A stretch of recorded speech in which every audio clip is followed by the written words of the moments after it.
Okay, so hello po. In this video, I will be creating a program in C++ to print hello world. So ito po yung gagamitin ko, yung Turbo C++. Okay, so after po natin siya mapindot, ang una po nating gagawin ay mag-open ng new file and then isulat na yung sa code po.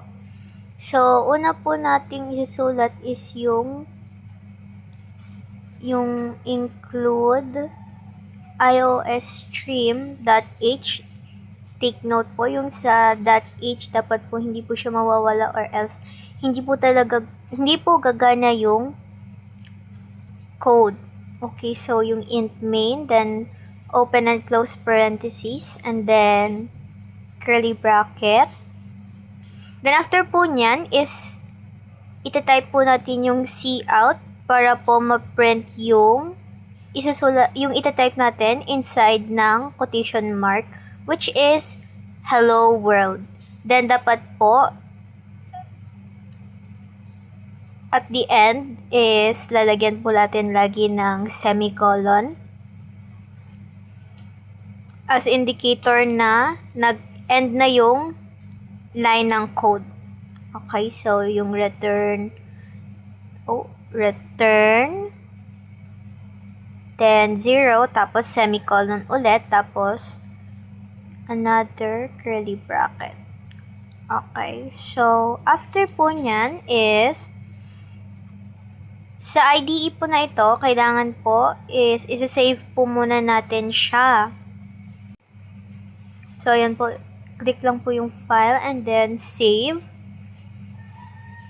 Tapos papalitan ko lang po yung name dito. Papalitan ng hello world or hello lang po. Yan, hello.cpp, tapos click OK.